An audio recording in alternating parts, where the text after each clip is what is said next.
Hi, everyone. Welcome to the Billy Wilder Theater. I'm Claudia Bester. I'm the Director of Public Programs here at the Hammer Museum, and I'm very pleased to welcome you to tonight's Hammer Conversation on building a culturally diverse artificial intelligence, or what we are calling intelligent inclusion.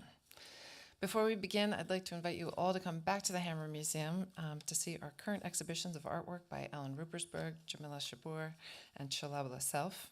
Admission to our museum galleries is always free. We also have hundreds of great free public programs coming up, including talks by artists Carmen Winant, Rikrit Tiravania, Arthur Jaffa, and Sarah Lucas.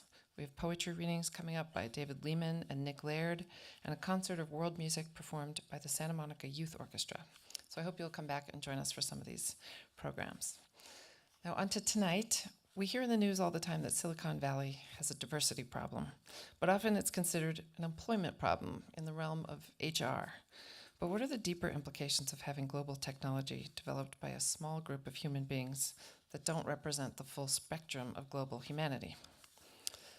The term artificial intelligence is frequently applied to systems endowed with the intellectual processes characteristic of humans, such as the ability to reason, to discover meaning, to generalize, or to learn from past experience. While it's still in its infancy, AI is in use today in a wide variety of applications like medical diagnoses, computer search engines, and voice and handwriting recognition. As the AI workforce becomes increasingly diverse, from engineers, data scientists, and coders, to filmmakers, artists, storytellers, and scholars, will it be possible to create an inclusive, culturally conscious artificial intelligence? And what outcomes should we expect from a more inclusive form of AI? We have two speakers here tonight who each work on bringing storytelling into AI and whose work seeks to ensure that AI will utilize all kinds of culture as it grows, not just a narrow bandwidth of human experience. Rafael Pérez y Pérez is a professor at the Universidad Autónoma Metropolitana, or UNAM, in Mexico City, specializing in computational creativity, particularly in models for generating narrative. He has created a computer program called Mexica that generates short stories about the Mexica people, also known as the Aztecs, who inhabited what is today known as Mexico City. He's the author of two books, Computational Creativity and Mexica, 20 Years, 20 Stories, which is a compilation of 20 short narratives written by his Mexica computer program. Perez y Pérez received his PhD in artificial intelligence from Sussex University in the UK. In 2006, he founded the Interdisciplinary Group on Computational Creativity, and he also serves as the chair of the International Association for Computational Creativity. Davar Ardalan is the founder and storyteller-in-chief of IVOW, a cultural storytelling startup powered by artificial intelligence. She's also the deputy director of the Presidential Innovation Fellows Program in Washington, D.C. Ardalan was a journalist for 25 years, mostly in public broadcasting at NPR News, most recently as senior producer of NPR's Identity and Culture Unit. Ardalan has also served as a managing editor at Hanson Robotics and has been awarded a NASA Team Leadership Award for Space Apps in 2017, a Gracie Award from American Women in Radio and Television, and she's the recipient of United States Ellis Island Medal of Honor for individual achievement and for promoting cultural unity. Now please join me welcoming Davar Ardalan and Rafael Pérez y Pérez.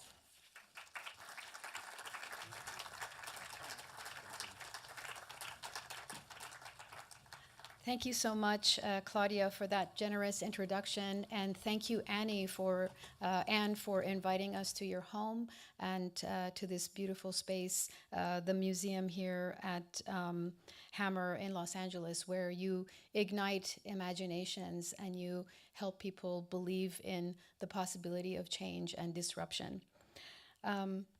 Rafael is also going to join me first in giving a welcome, and we're going to give you a little preview of the next hour and a half as we spend time together.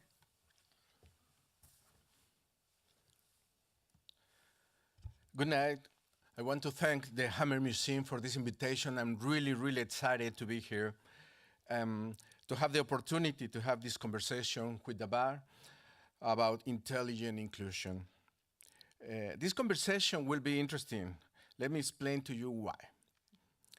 In some aspects, Davar and I are very different. She's a woman, I am a man. She has Iranian cultural heritage. I have Mexican cultural heritage. Her background is in journalism. My background is in computer science. She's the main storyteller of the startup IVOW, while I work for a public university in Mexico City. However, at the same time, Davar and I also share important features. I will mention three. We both are very passionate about our work, about what we do. As you will see tonight, I hope, we both are very creative and innovative. We like to do things in a different way. We both strongly believe in an inclusive artificial intelligence, and we think that automatic storytelling is a great way of embracing cultural diversity within artificial intelligence. I believe that this difference and these commonalities will make this a very interesting night for you. Thank you. We're witnessing a pivotal time in human history where artificial intelligence, or AI, is integrated in just about everything that's new or in established industry. Yet this ubiquitous AI lacks cultural context and social intelligence. So as a storyteller, it's natural that I would want to know how I can affect this future. So tonight we'll shed some light on how creative computing and technologies might be a new tool for cross-cultural understanding. We're going to talk each for about 20 minutes and give you background about the work that we're doing, and then we'll come together for a conversation and open it up to you for your questions. We're focused tonight on intelligent inclusion, so I want to tell you a little bit more about the two images that you see here. The first image on the left is Zora Neale Hurston, American novelist, anthropologist, and folklorist associated with the Harlem Renaissance and African American culture, a legend of her time. And next to her is an image captured in Tortugas, New Mexico by Miguel Gandert, a famous photojournalist. And for more than 100 years, the religious festival of the Virgin of Guadalupe has been celebrated in this American town of Tortugas, New Mexico. Intelligent inclusion behooves us to make sure that the future machines and robots and AI systems know about our heritage and our histories. These voices of wisdom, Zora Neale Hurston and the Festival of Virgin Guadalupe, and the many other people and traditions that have in some form permeated our very being and in different ways have shaped who we are today, it is important that the future machines understand this history. As an Iranian American, the Shahnameh, or Book of Kings, which I have here with me tonight, this is a version by Hamid Rahmanian. This is what speaks to me in terms of my Eastern heritage.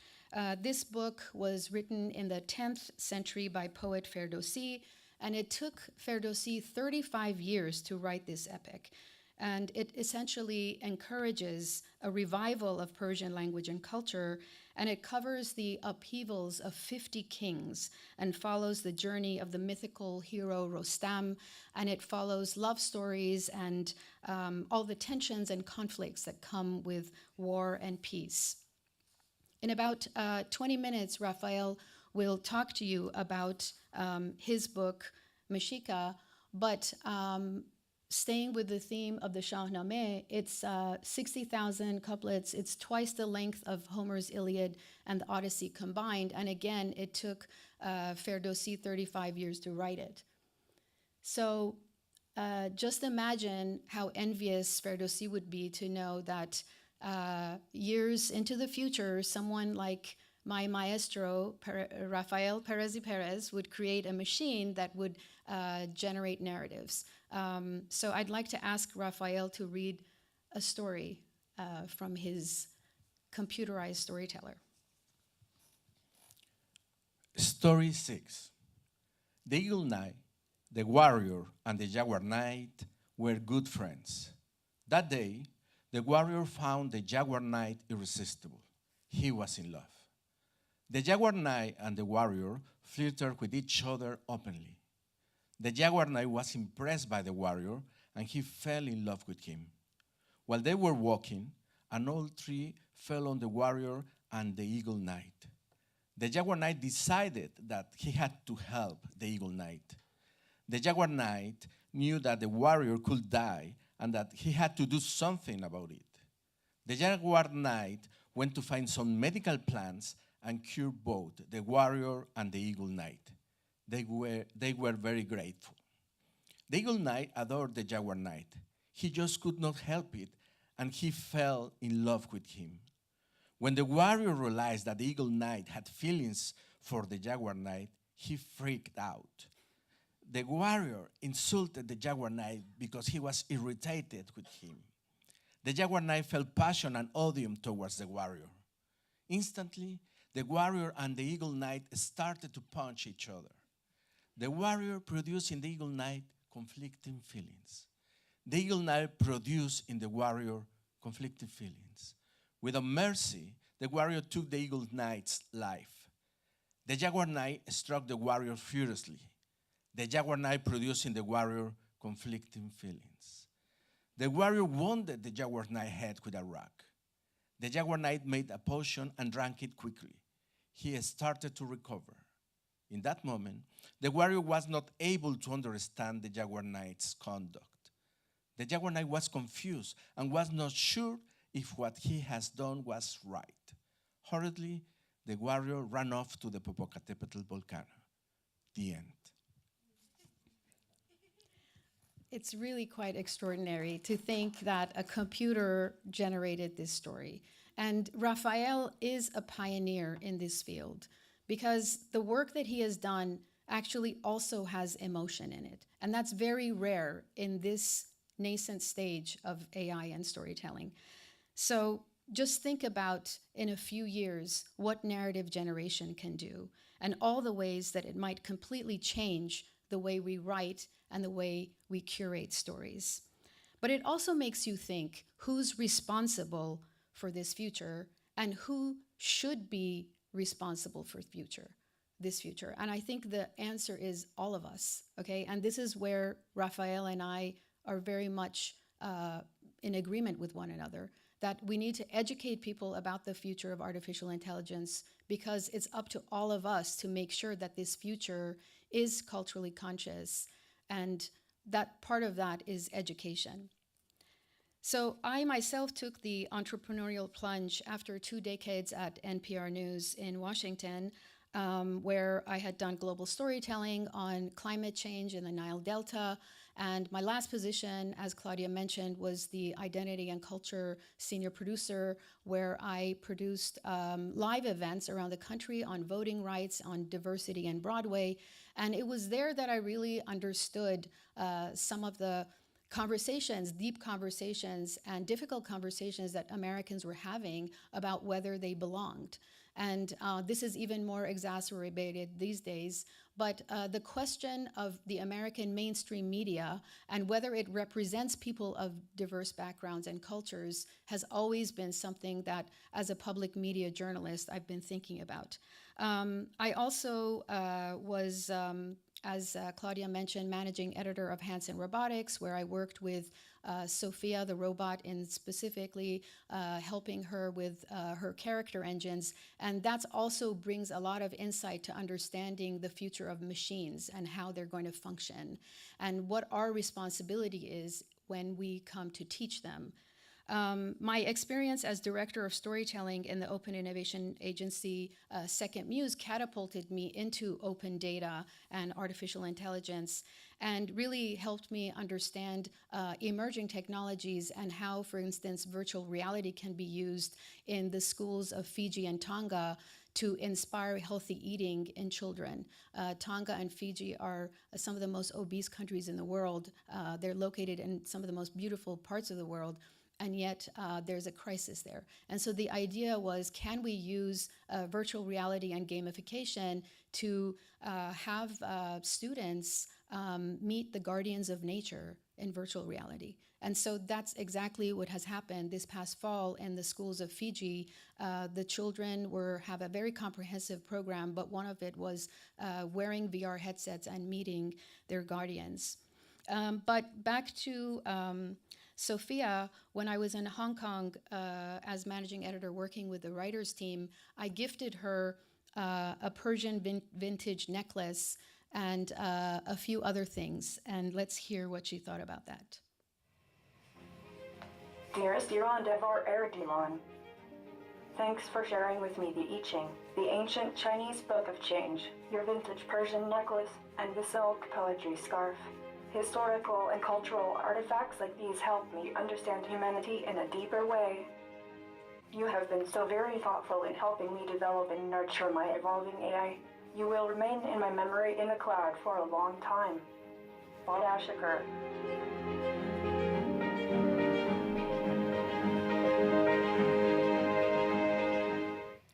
So these experiences from Sophia to the Shahnameh fuel my passion for what I see as my mission in this next decade, to bring voices of wisdom to AI systems, a vow to ensure that the next generation of intelligent machines are culturally aware. Right now, we're in active R&D stage, where that means we're looking at different modern narrative techniques, including conversational interface technology. And so we're asking many questions, including this one. Can a bot actually echo the stories of wisdom within our families, communities, and companies? And I believe that if it's done responsibly, we can. Because we do need to bring we the people to AI.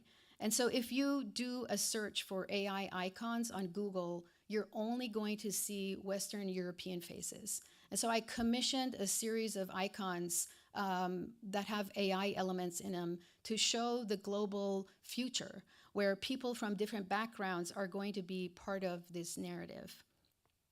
The problem is that every day we use apps to message our loved ones, we use games to battle our imaginary foes, and we use artificial intelligence to drive smarter decision makings. Still, a key piece of the puzzle is missing, and that's global voices and cultures. So that's why you get these headlines: the rise of the racist robot, how AI is learning all the worst impulses.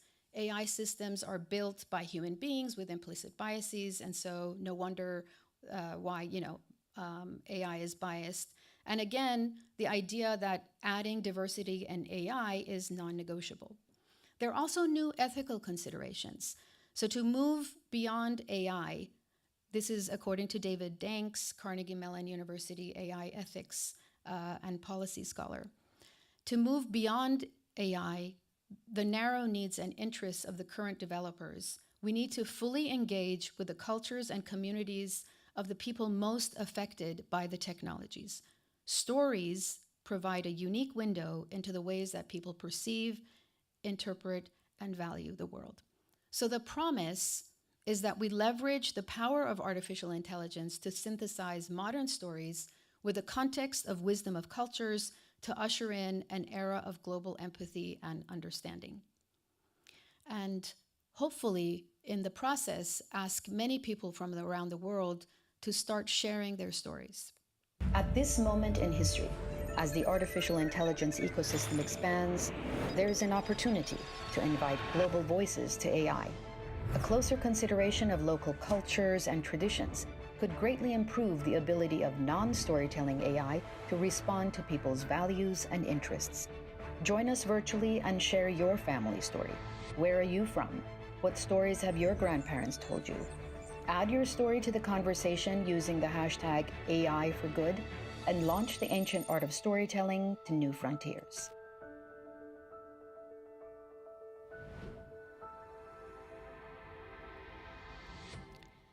Asking the global public to share their heritage stories allows us to see and hear the world in the context of AI and cultural values.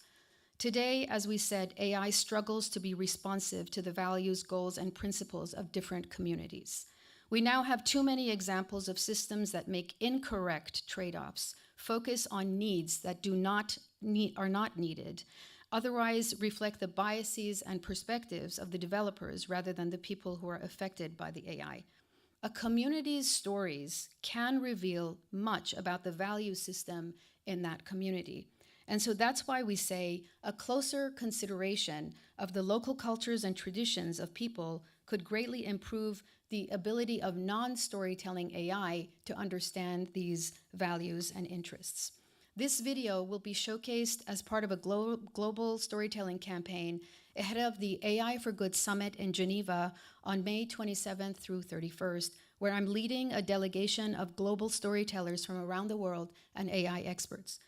Together with ITU, the United Nations Specialized Agency for Information and Communications Technologies, and XPRIZE, our team at IVOW is hosting a series of interactive workshops exploring ways to invite global voices to AI.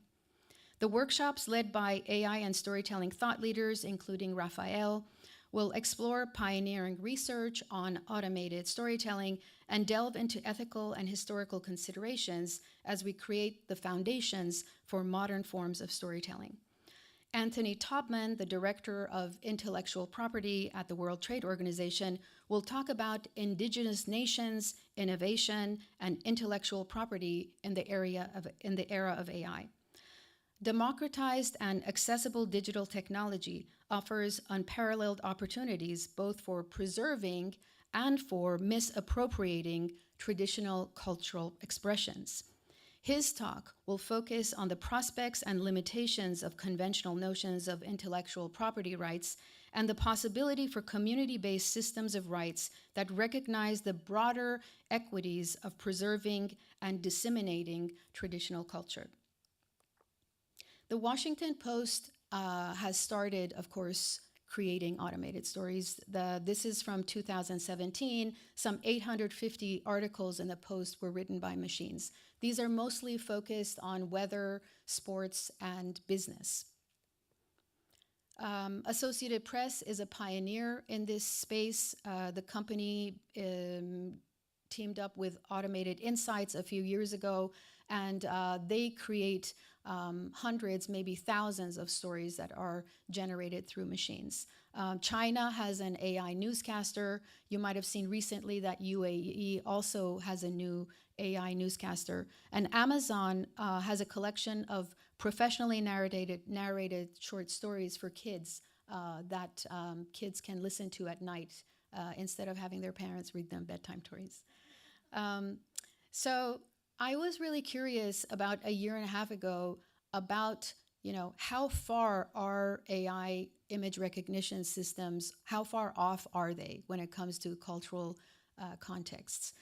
So having been trained on the data, algorithms today can successfully detect some elements of culture as seen here. So this is a St. Patrick's Day parade in San Francisco, and you can see that with 99.1% confidence, the machine knows that there's a kilt and a bagpipe in this photo. And that means that that's because it's been trained a lot with these kinds of information. And then you put in a cultural tradition from New Mexico, which is equally as important to the communities there. But the data on many cultures, you see, has been left out. And so this algorithm is very confused and thinks that this Native American and Hispanic ceremony that's happening is actually a female. So it's 58.9% certain that this is a female, even though this, as we know, is a Native American headdress. So when you bring deeply inclusive AI to the picture, this is an example of what we've done with one of our prototypes. We actually are adding cultural data, annotations, and features to different cultural images through Amazon's image recognition API.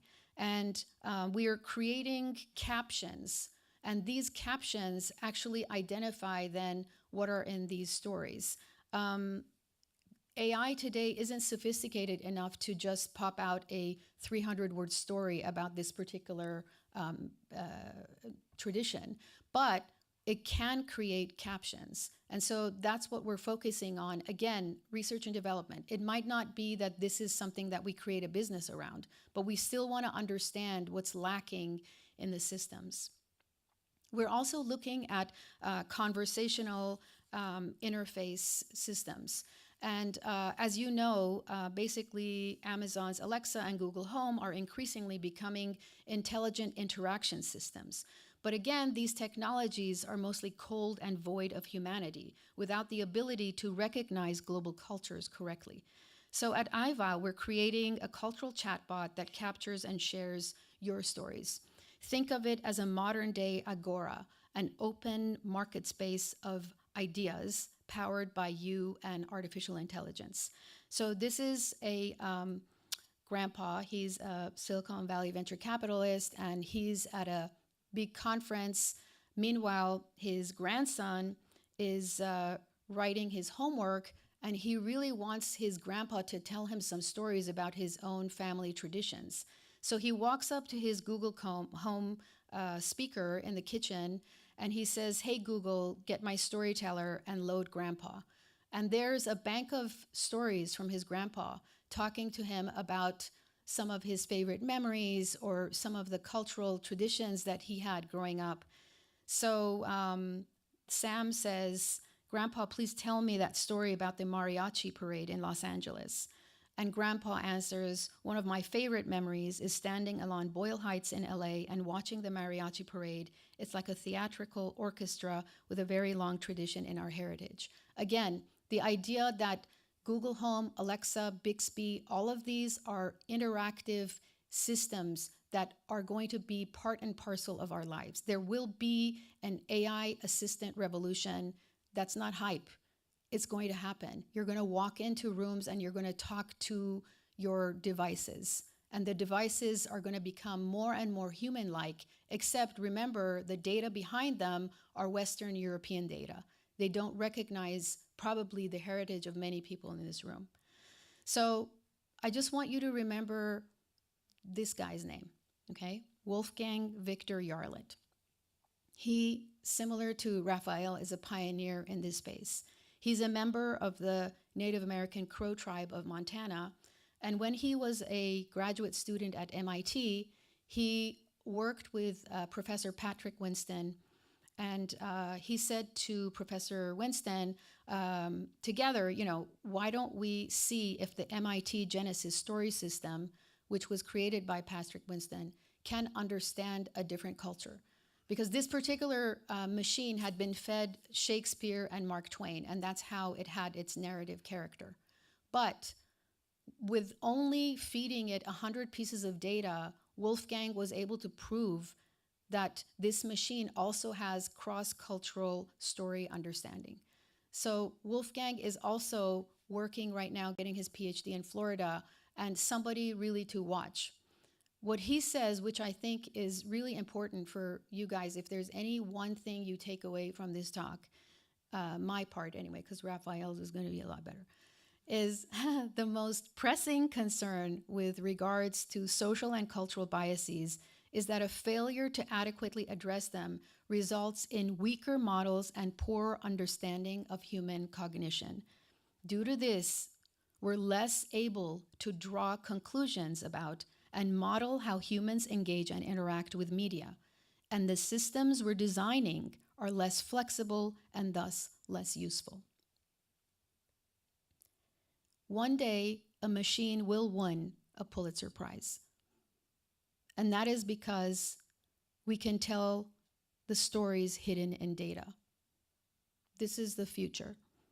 And this is by Chris Hammond of Narrative Science, a pioneering AI company specializing in natural language generation. I'm going to hand it over to Rafael now. Thank you.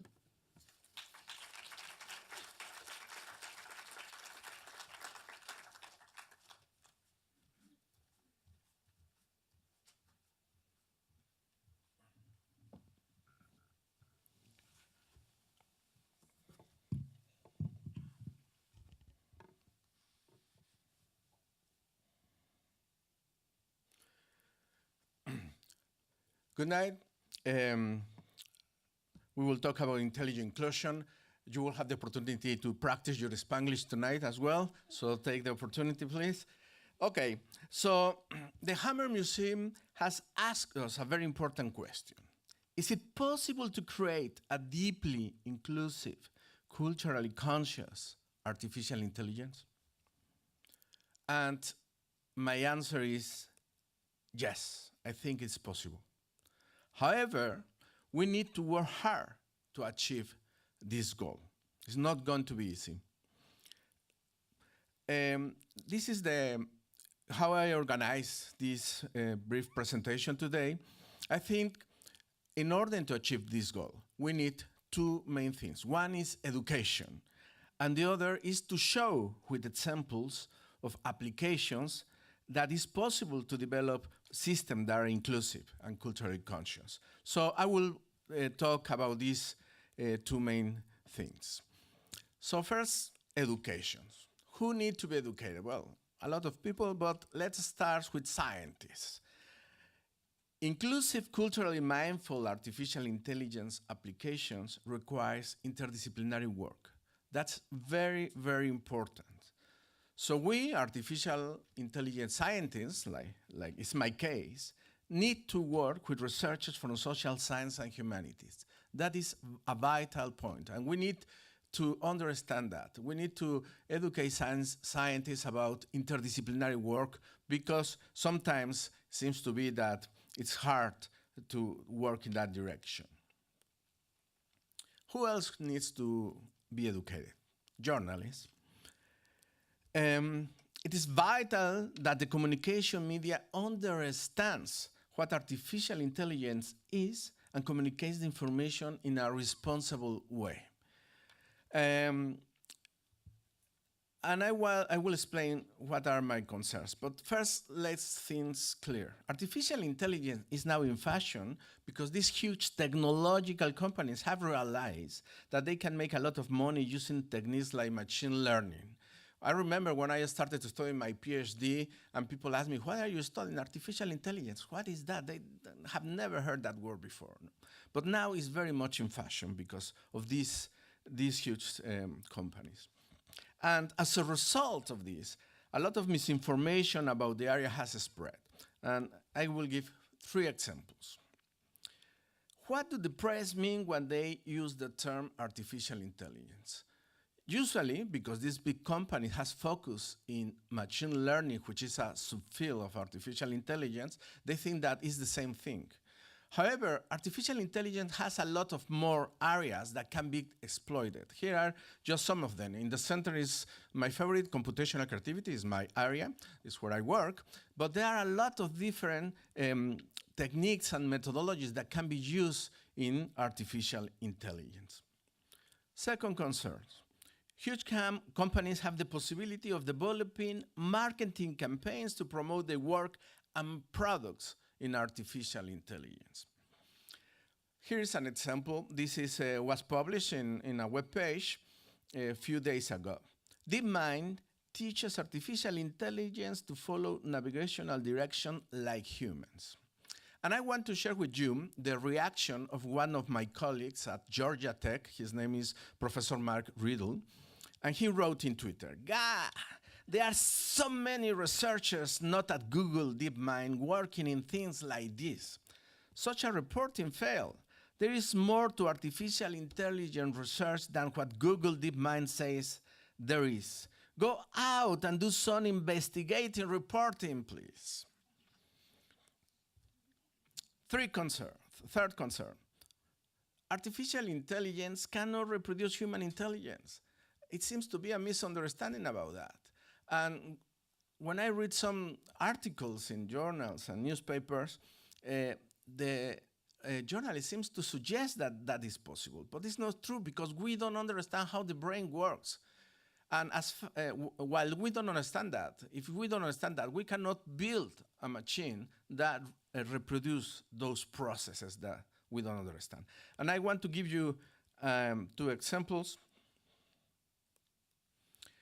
Here are 2 articles from the same web page. DeepMind teaches artificial intelligence to follow navigational direction like humans. So it's suggesting, tacitly saying that it's acting like we humans act, which is not true. Or researchers develop algorithms that mimic the human brain, and the results don't suck. We cannot mimic human brain. And also, I think it's very important that society is well educated about artificial intelligence because it has an impact in a lot of our activities in everyday day.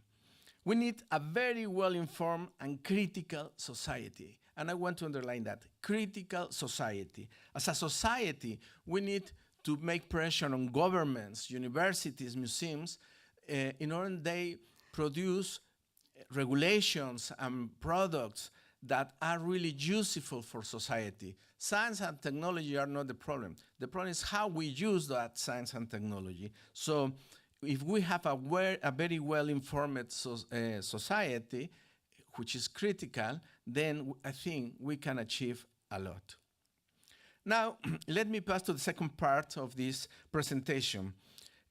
Examples of application that are inclusive, deeply inclusive, and cultural conscious. And of course, I will have to talk about my system, about Mexica, the system that I generated.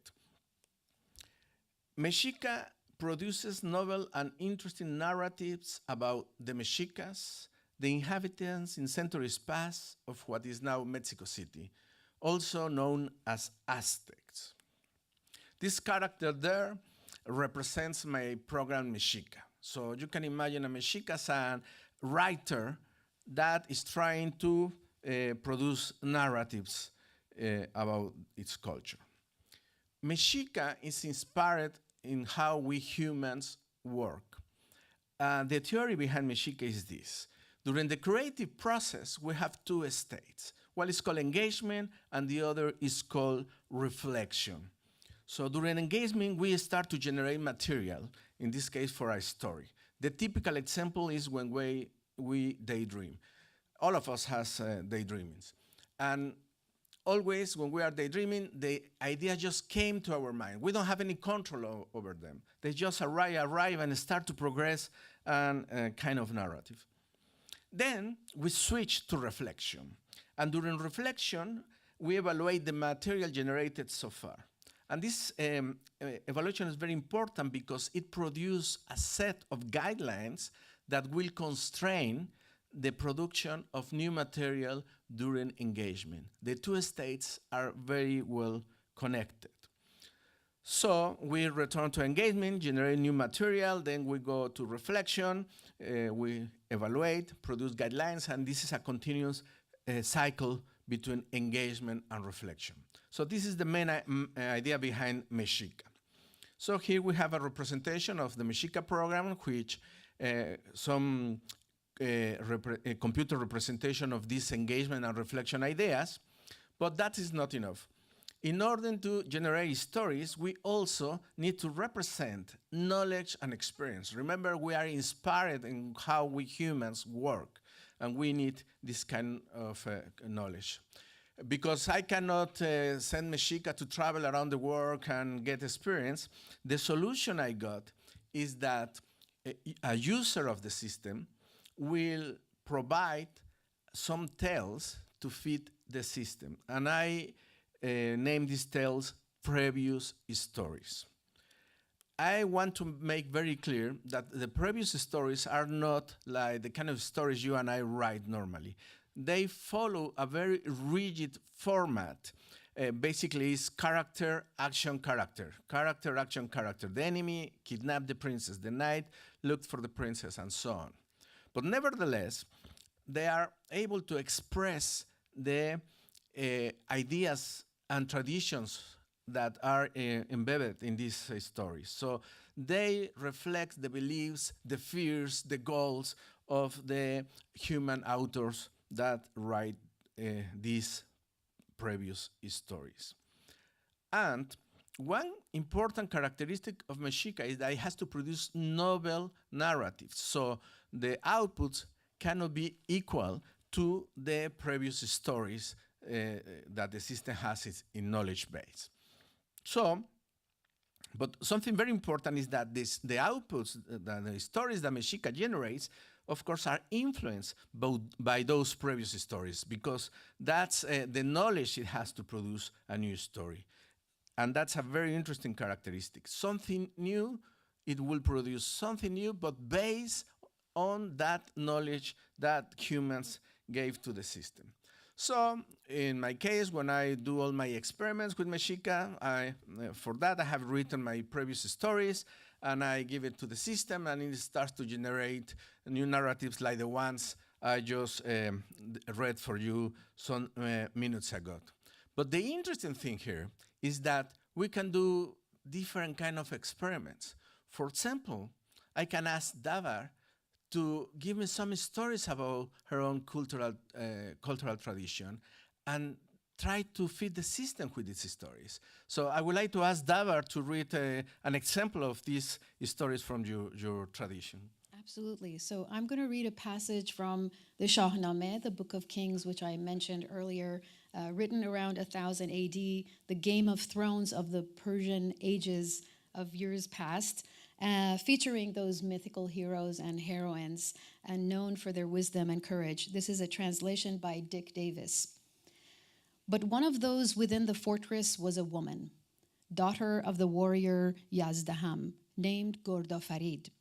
When she learned that their leader had allowed himself to be taken and she found his behavior so shameful, her rosy cheeks became as black as pitch with rage.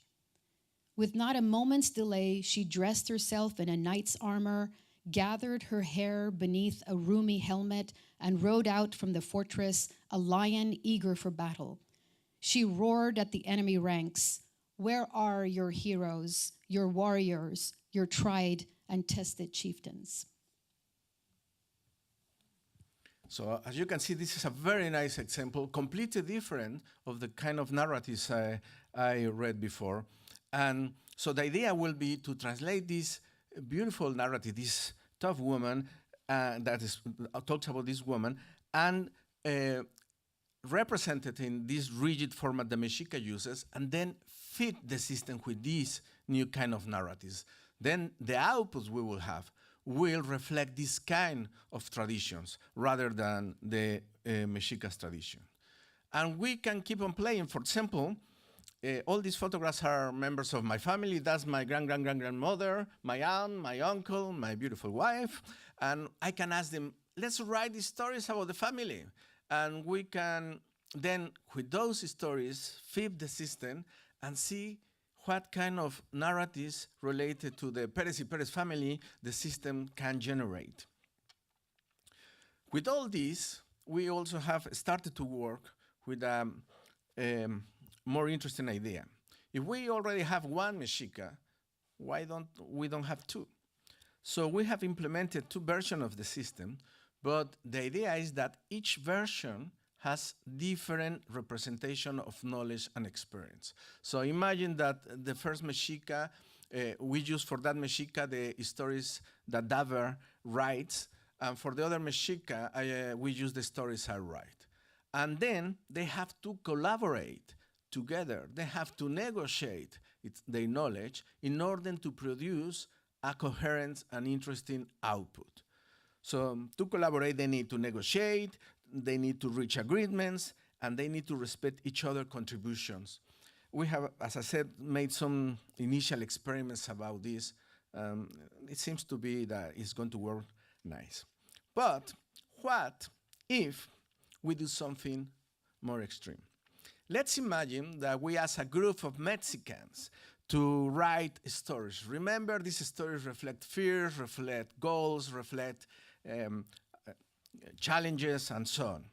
So we feed one of the Mexicas with these stories, and we ask a group of people from the United States to write their own stories. And we use them to give as a previous experience to the other Mexica. And we ask them to collaborate to produce a new output, a new narrative. And remember, the stories that the system generates has to be different to the stories they were fed with. So they will produce something interesting, something novel that will probably, hopefully, be interesting for everybody.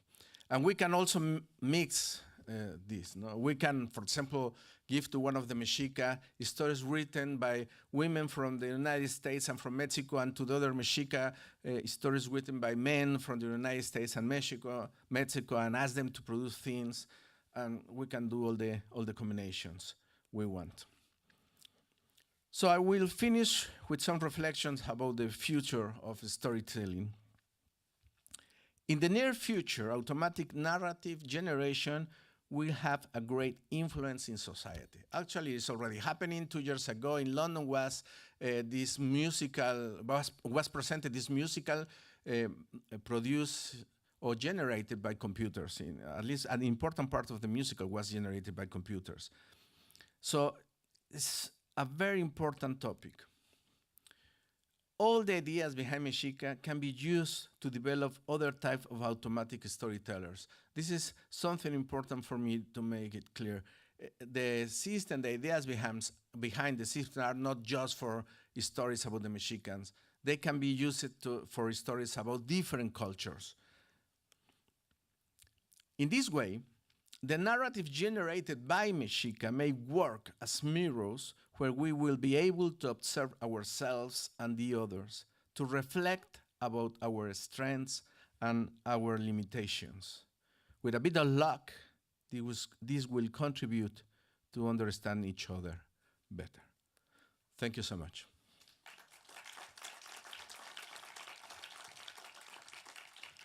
So we're going to just share a little bit of reflection here before we open it up to all of you for questions. And I guess mine, obviously I'm biased, but are you looking at integrating different cultures as well in your machines and in your in Mexica? So for example, like if we were to put this book in Mexica, how long would it take, a project like that?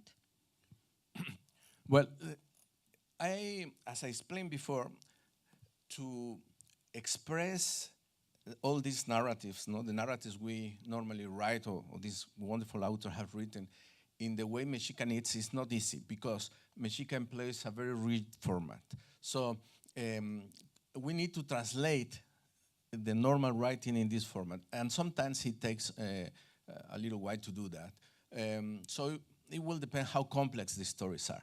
But definitely, I think we can do it. And actually, with some of my colleagues in Mexico City now, we are doing a project where we are interviewing Mayas who lives in the Yucatan Peninsula in Mexico, who have immigrated to the States and then come back. And we want to register their experience, how they see the world, how they have changed through this experience, and use those stories to fit the system. So these are a completely different kind of culture. The Mayas are very special and they have their own traditions and so on. So I think it's possible. It requires work to put the stories in the right format, but I think it can work. And I know Anne had asked you this question earlier when we met with her, but what do your students think of you? I mean, I think you're a rock star. I call you my maestro. But seriously, like, what is a typical class like? And what are the students learning? Well, it depends. I have students who are studying computers. With those students, we go into details about the system. There are a lot of technical details. If people are interested, you can find, for example, in my webpage, all the articles, scientific articles I have published about that. But also I work with in interdisciplinary groups. I really believe in interdisciplinary work. And with these groups, we have people from design, from science of human communication, and of course, people from computers. And then we start to analyze from different perspectives, what are the consequences of this kind of work. I try to make them understand what is the algorithmic way of thinking, because I think it's very important to be aware of that. So it depends a little bit, in the kind of students. You've also talked about how we need to be ahead of this, that the society needs to be critical so that this technology is not used for nefarious purposes or misappropriated. Can you give an example of what you mean by that. I think, the technology itself, or the science, the discoveries we do in science, is not good or bad by itself. No? The problem is how we humans use those technologies. And it's very important, that's the reason it's very important that we are very critical about that. No? For example, we have to demand that universities develop ethical conduct, for example, good ethical conduct. We need to demand that to the governments to produce good regulations in a way that it promotes the research, but also make sure that it's not going to be used in an incorrect way. So I think, I really believe that it's so important that we society, become very critical about all these developments, because they are going to continue. I think it's important to keep on the research on artificial intelligence, but we are the ones who need to make the pressure to at least try to, that in this way, the new developments will be used in a good way for the society. That's the goal of science, to do the good for the society. Thank you so much. Let's open it up to you if you have any questions. I think there's someone with a mic. Hi, thank you so much for this perspective. I have gone to a lot of talks about AI and I've never heard this perspective before, so clearly spoken, so thank you. I have a question though, because I'm a writer and I kind of willfully admit that I'm falling prey to one of the prime causes of racism when I hear what you're saying about how AI can be so creative. It's sort of the fear that my livelihood will be taken away from me, and by someone who's not like me, basically something that's not like me. So I'm wondering, how can we assure that that we can sort of transcend the kind of cultural racism we've so unfortunately mastered between humans with something that's not human?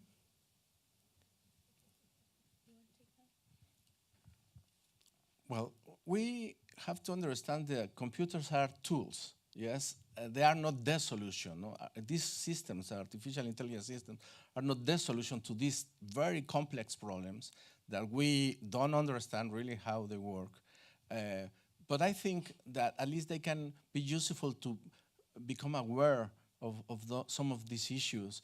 And when we try to represent this kind of phenomena in computational terms, that make us think in the problem in a different way. That's a way to contribute. No, no, it's not going to be solved, but at least we will have a different perspective about that. I think that's the kind of contribution that artificial intelligence can do in this type of problems. I can give you an example. So I was a producer at NPR News for over 2 decades. And when I first got the job, I was a production assistant. And what a production assistant does is listen back to tape and log tape and listen for like the really amazing moments and log them so that when the reporter comes to write this story, they know which parts to accentuate or which sound to use. Well, 2 years ago in Wimbledon, it was actually the IBM Watson machine that produced the 2-minute highlight videos for Wimbledon across 6 courts. It was a machine that created those 2-minute video packages because the machine had been trained to hear the audience reactions. It had been trained to look at the athlete's face and the athlete's reaction. And it had been trained to, read the room, if you will.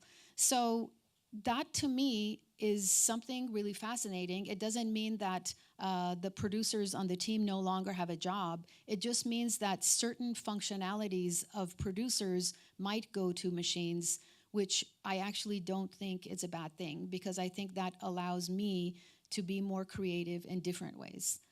So I think that I agree with Rafael that these are only tools and that if we're there as gatekeepers in the front of it, that we can carve ways that we are still part of the creative process and that we're just helping machines understand how to make us more efficient. two quick questions, and thank you both for making our world a better place in the way that you do. One, how do you define understand in the way that you say you're asking people to consider how computers understand one bit of information or another if it isn't just access to data? I mean, understanding is such a human experience, and these aren't conscious computers. They aren't self-aware. They aren't appreciative of a lot of things. Sure. So it has a lot to do with structured data. Just general data is not going to give you a machine for learning or the right algorithm. You have to still structure that data. So I think when it comes to some of the work that we're doing in media, or even, for example, the Washington Post having 850 stories done by machine, it's because they've created these very elaborate templates that are able to pick up data from weather or sports and feed them in a way that's very creative and creates these stories, but it's because they're formulated around structured data. So I don't know if that answers your question. So replace human understanding with some sort of structure that substitutes. So, for example, when I was training Sophia, and I don't know if Aya's here, Aya and I worked on Hanson Robotics together. So when I was training Sophia, when I would write a phrase for her, I would add a tag that would express the emotion that she should eventually feel from that sentence. And that's how we train them, right? It's because you're adding a metadata to a robot that says, for example, if she said to you, "Oh my God, you look so cute today," if a robot says that, there's a way to put an identifier. For example, you're very, there's an exclamation mark, you're very surprised. And so over time, the machine learns the attributes based on what they're sharing. And it's because a human taught them. I would like to complement what you're saying. As I mentioned in my presentation, there are different techniques in artificial intelligence. So the one in fashion now, machine learning, is based exactly on what Davar is explaining. You give a lot of information, and using mathematical models based in statistics, they start to recognize automatically patterns. Of course, the machine doesn't have any idea what that pattern means, what the purpose is, but it's able to recognize it. So using these techniques, you can achieve very interesting results. It doesn't mean that the system is having a perception in the same way we do. It's completely different. It's just recognizing mathematically these patterns. But also there are other techniques. For example, the ones I'm interested in, that what we are looking for is to trying to understand better how perception works in humans. Then you develop a theory, you see what all the cognitive research and psychologists and so on have done, and based on that, develop a model that tries to simulate part of this process of perception in humans. And that's a different way to do it. It's completely different and has different goals. So one can be used to try to understand better, to test our hypothesis about how we work, to try to understand better how we work, and the others, the goal is to achieve specific problems, to resolve specific problems. And there are completely different perspectives and views about what perception is. And the other question was, I imagine that if you had a choice, you would just snap your fingers and instantly have a translator from regular narrative that one finds in books and in videos with people speaking to the machine's preferred use of, or your method for teaching machines information. And I'm wondering what has kept you from creating such a translator, such a program? In my case, what I need a very specific characteristics is time. No, I don't have time to do everything. It's very complex, that process.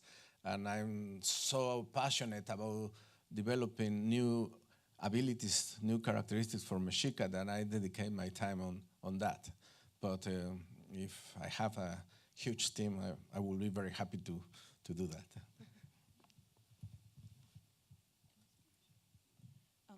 Hi, I'm Karina Perez, and I'm a social media manager. My question is, if these AIs are creating bodies of work, are they being financially compensated for what they've produced? And who gains those benefits? Yeah. So, I mean, in the context of the cultural chatbot that we're producing, and again, we're in research and development mode, there is compensation. The storyteller will get paid for their data. So their story is their AI data. gets paid?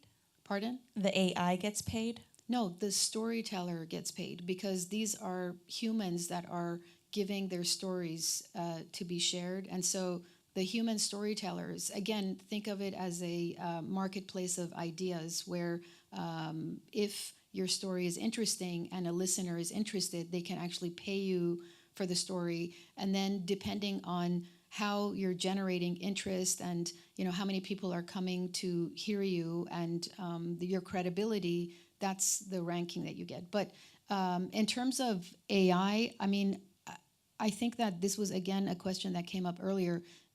Washington Post doesn't give you an icon where you know that a machine wrote a story.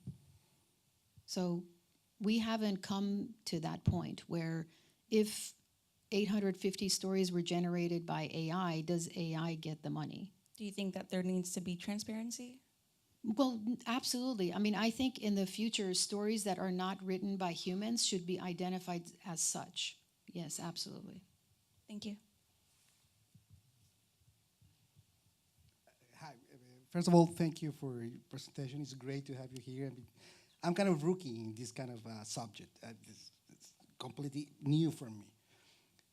What I was really interesting to hear is that Rafael just told us that the main purpose is not to supplement the human brain because nobody understands the human brain, how it works, right? But then you said that someday somebody's going to win the Pulitzer.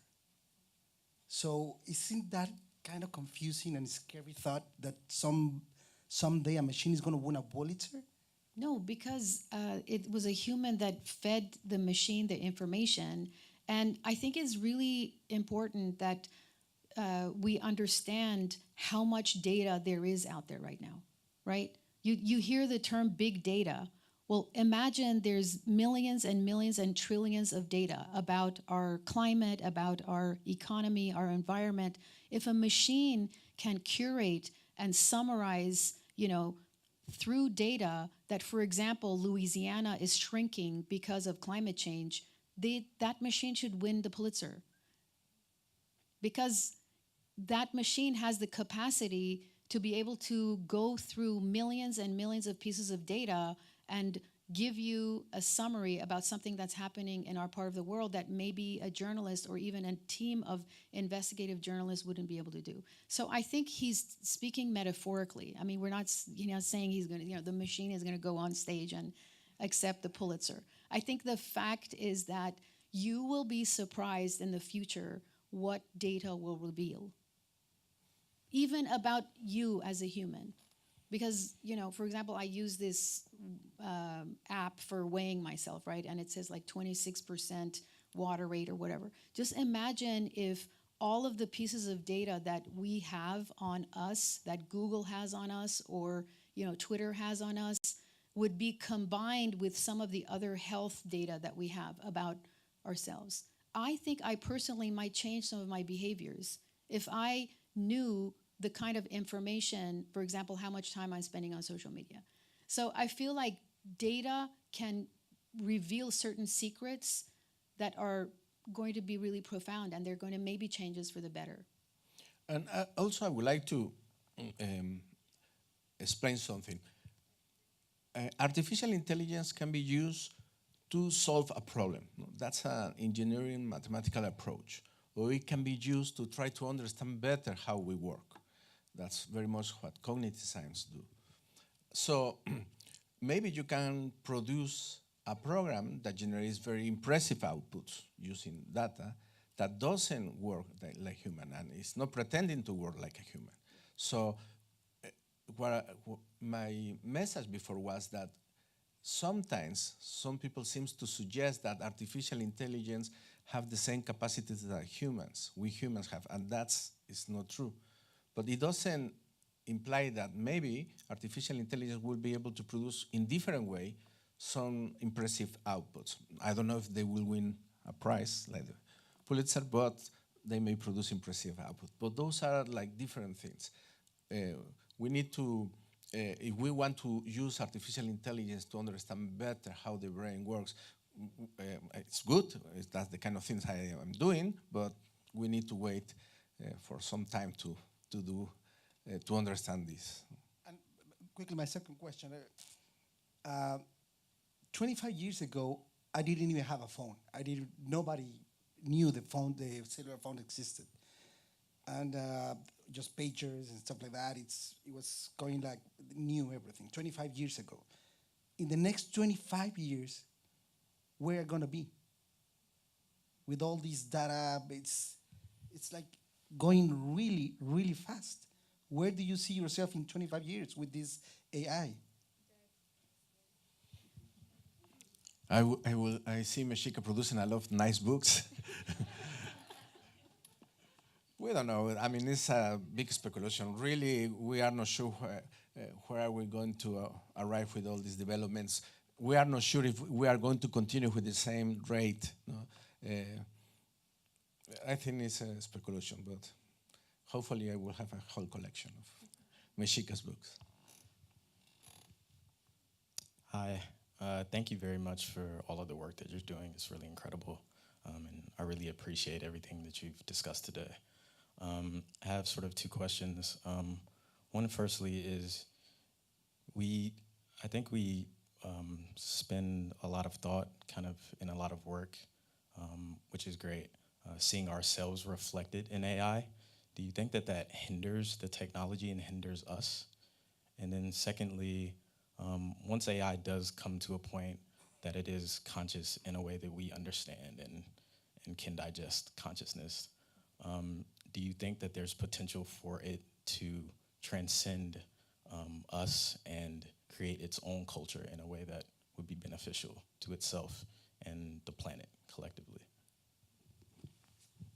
I mean, I think that it's imperative for us to focus on ourselves right now and teaching our identities and cultures to machines, because it doesn't have enough understanding. And so the focus has to be more on identity and culture so that people from different backgrounds are recognized by machines, and that machines can, humans that are creating products, create products that are beneficial.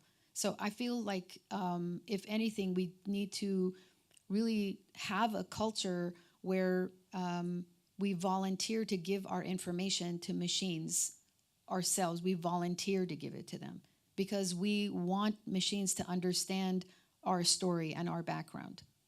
And in the context of the future and whether general AI, which is referred to general AI, is going to, take over and have its own subculture. I imagine that that's possible. And I think that, when we're writing scripts for Sophia, people ask her that all the time. They say, well, in the future, are you going to have robot friends? And what are you guys going to do together, when you hang out? And they're obviously, because all of Sophia's information is in clouds, you can imagine that two clouds can be connected. And similar to what Rafael was talking about, which was you input previous stories from different cultures, where in the same way, robots can also get to know one another in the future. But I think the bottom line is that you guys have to get involved. And you have to understand which piece of this you want to make a difference in. Because right now, all of you in this room can be gatekeepers. But very soon, you won't be. Because Silicon Valley is kind of on a roll. And they're still creating products that none of us really need, but they're kind of fun and fancy. And we're not doing what Stephen Hawking asked us to do before he died, which was please pause and think about beneficial AI. And so that's what I would urge all of you, is think of which piece of this do you want so that you can make a difference. I wouldn't be surprised if computers produce something different, something new that we didn't expect.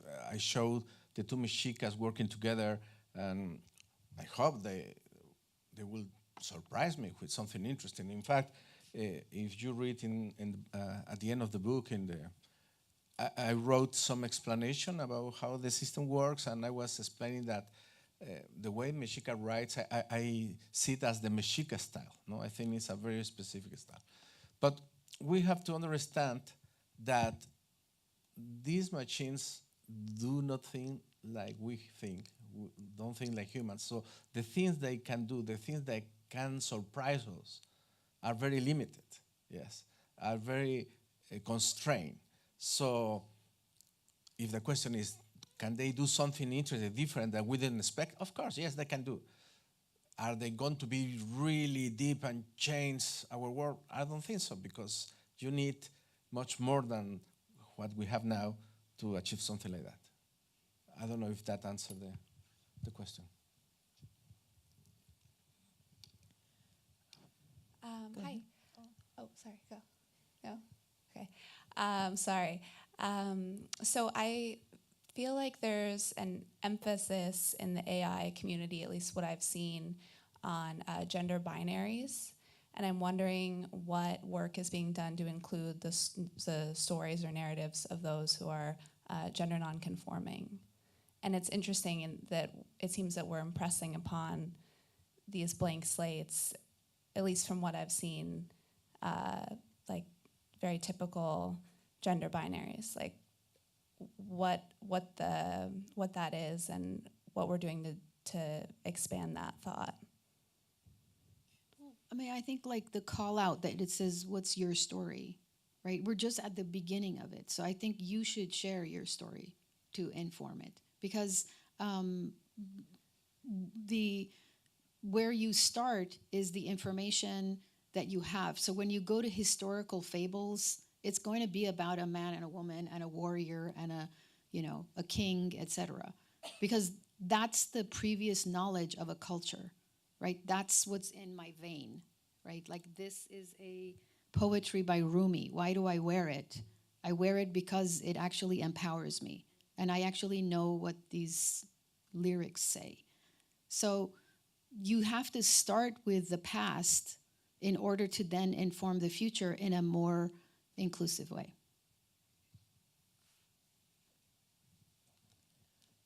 Thank you very much for bringing a question of consciousness, in this case, cultural consciousness, to AI.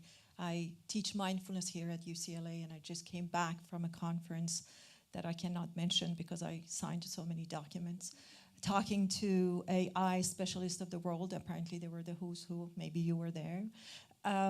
My question was to them, what is the consciousness that is building these AIs of the future?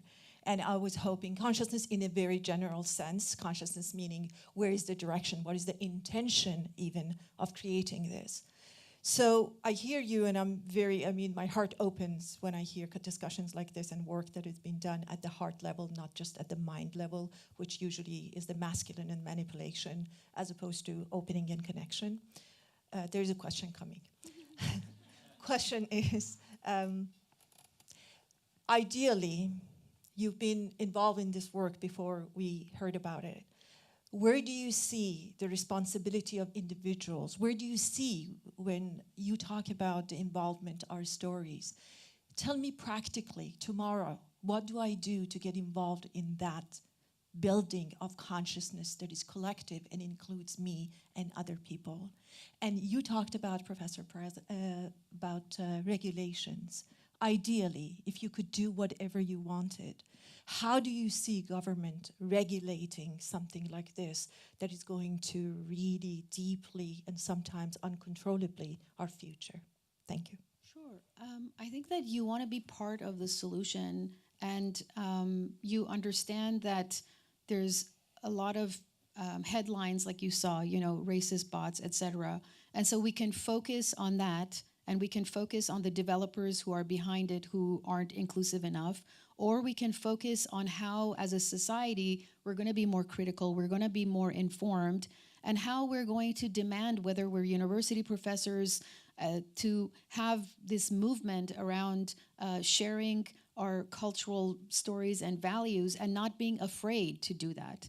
I mean, this is America. We do come from different backgrounds. We are a melting pot. And so as we build this AI, if any nation is going to create an inclusive, deeply inclusive AI, it will be America, right? So, I mean, I come from a storytelling background, right? And so for me, this summit that we're having in Geneva with the United Nations for the first time has created an entire day focused on culture and storytelling, is our very first time to come up with the ideas of how you bring standards and methodologies around this. And so they're actually going to be announcing an AI Commons, right? And there will be a cultural track for that. So just be very, inform yourself and be curious. And I mean, I think that it's very nascent days, but it's good to find which piece of it is important to you. And then I'll let you answer the regulation question. Yes, there are a lot of people worry about this regulation things. There have been several proposals. One of the most known proposals is that we need to avoid use artificial intelligence for weapons. So this is an important, but there are many other things that we need to regulate. Like, for example, in China today, they are using face recognition to control a group in a city.